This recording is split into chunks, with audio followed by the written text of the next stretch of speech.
What's going on there, guys? We back with another one. Today, man, I want to talk a little bit more about this Deion Sanders situation. The latest person to throw jabs at Deion is sports show host Bomani Jones. He criticized Prime for selling a 10-year dream, but his plan being year to year. You know, he pointed out some good things because Deion, to sell these recruits and everything, to buy in, you have to show that you're all in or they ain't coming. If they know you can leave year to year, you're not going to get a Travis Hunter if he knows or if he feels like you're going to leave during his tenure.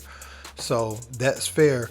He got a big spike in pay because he was only making $300,000 at Jackson State. But just a month ago on 60 Minutes, Deion did say that he would entertain the idea of taking a job at a PWI, but he said God called him to Jackson State. So a lot of people are mad about that statement because they feel like he was using God and using the culture of the HBCU to elevate himself in the coaching ranks.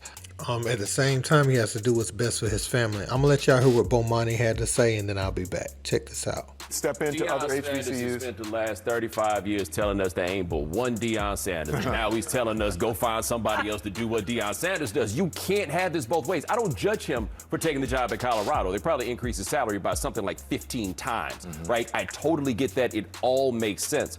But what he did was something that college coaches do all the time, which is you have to sell people 4-year, 10-year plans when your plan is always 1 year at a time. That's the only way that you could really pull that off. And so he came in and he sold a long-term vision for what was going on at Jackson State, but his goals and ambitions were always to be a Power 5 head coach. My take has always been he went to Jackson State primarily because he wanted to be a head coach, but didn't want to ever be anybody's assistant coach. So he had to find somebody that would give him a job and make him a head coach, and so he could have that on his resume, and then he could take that to try to get the job that he actually wanted. Jackson State was the place that could do it, and he did a lot of good work while he was at Jackson State. But all the bigger, grandiose notions of what he was doing for somebody else, no, it was what it always is. He did it for Deion, and that's fine if you don't tell us that you're trying to do this for somebody else. But can he do both? Can't he go to a program and be there for 3 years, only have 5 losses like he did, and bring the attention? Maybe the next person won't be, prime time. They won't be as charismatic as he is, but he still did bring attention to it. And what I've seen from the athletic director and other people is they were grateful for him, and they talked about him going on, and something he signaled because of the financial disparities here. No, he's very good, but I think the magnitude of the financial disparity is so much greater than anybody realizes. I think the magnitude of the financial disparity between HBCUs and other FCS schools, the smaller division in Division I, is bigger than people realize it is. So there's room to criticize him for the way that he has left and for the fact that his initial rhetoric is not in line with his ultimate. Bomani, what would you have him do?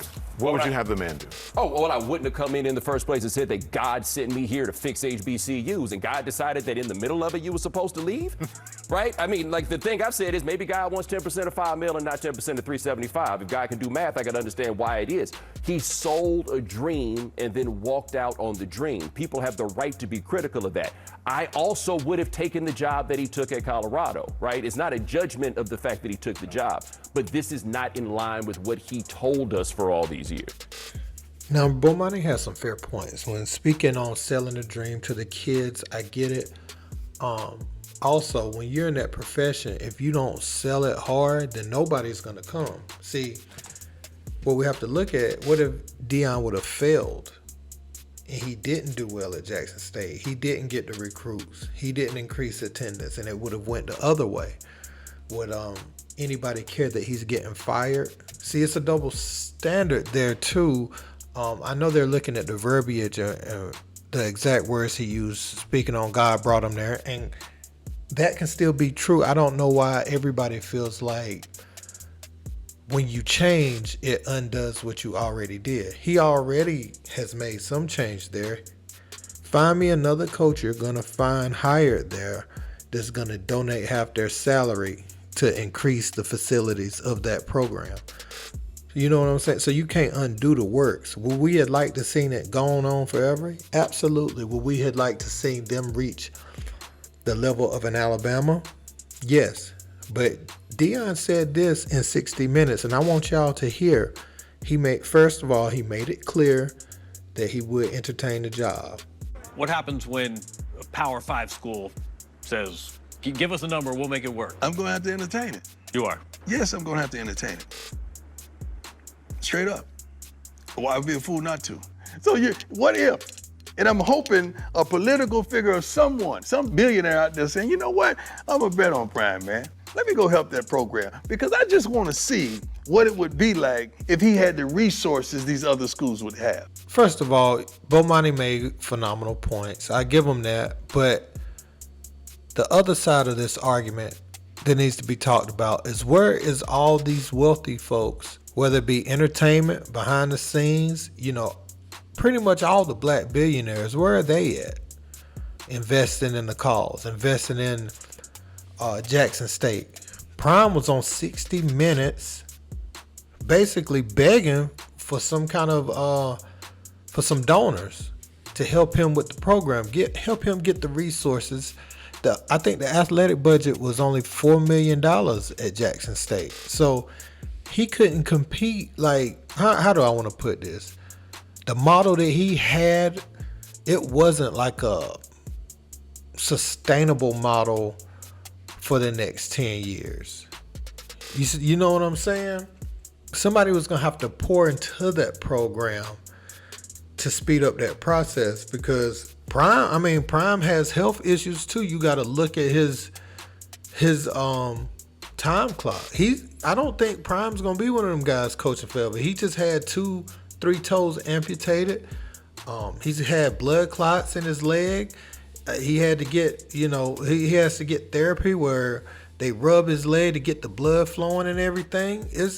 Who knows when's going to be his last day coaching. So Prime also has other things to think for in the future with generational wealth. Some more generational wealth, because he has generational wealth. But when Colorado comes with more that he can add to his family, you could always use more. Is he gonna stay because it's the thing we want him to do? Or is he gonna make a decision that's best for him and his family? So I think that's the line you have to, you have to look. What would you do in that situation? And who's to say he's not gonna use some of the proceeds from this bigger salary to donate back into some of the HBCUs? See, if he does that, a lot of people's gonna get real quiet real fast. It's different from making $300,000 a year to making he get 4 or 5 years on that contract, because I think it's for like $29 million. What he get? If it's 4 years, he's making right around a little over $7 million a year. So he may have a little more flexibility to do some things for HBCUs. He may be able to donate. What if, just say hypothetically, right? And he don't have to do this, but let's just say hypothetically, since Deion's already well off. What if he took that? Okay, so he was making $300,000 at Jackson State. What if he took $500,000 of his, let's just round it, $7 million a year that he's gonna make, and he donates that back into Jackson State? Or he donates that, let's just say Jackson State, just for the sake. If he donates that back into Jackson State, he's not there. The attendance is going to go down. They're not going to have the same level of recruits and all that. But like I said, there may be a timeline for his health. You have to think about those internal things. Prime could see himself only coaching out this contract. You never know. He may not be one of these coaches that coach for 25, 30 years. You know what I'm saying? So I think people have to look at that too. That's something a lot of people's overlooking. They're looking at him like he's a 20-year-old man that made this decision, or like he's 30 in his prime, like he's fresh out the NFL, or you know what I'm saying, something like that. Like he's really young and he just started and then he ran. So man, I see it both ways. I see why people are hurt by it, because he was a beacon of light, man, as far as what we thought we could do at the HBCUs. We didn't see I thought they were gonna eventually reach the level of like Alabama and them, and we was gonna see them in the college football playoff many years in the future. But then I remember, Deion is an actual human being that's having medical issues. Yeah, we see Prime is very energetic and stuff all the time, but at the same time, the wrong health scare or one that he can't get over, that could just cut off his earning potential going forward. So he probably looked at it and like, Colorado giving me this, and they talking about giving me more money, and I may not be doing this for much longer.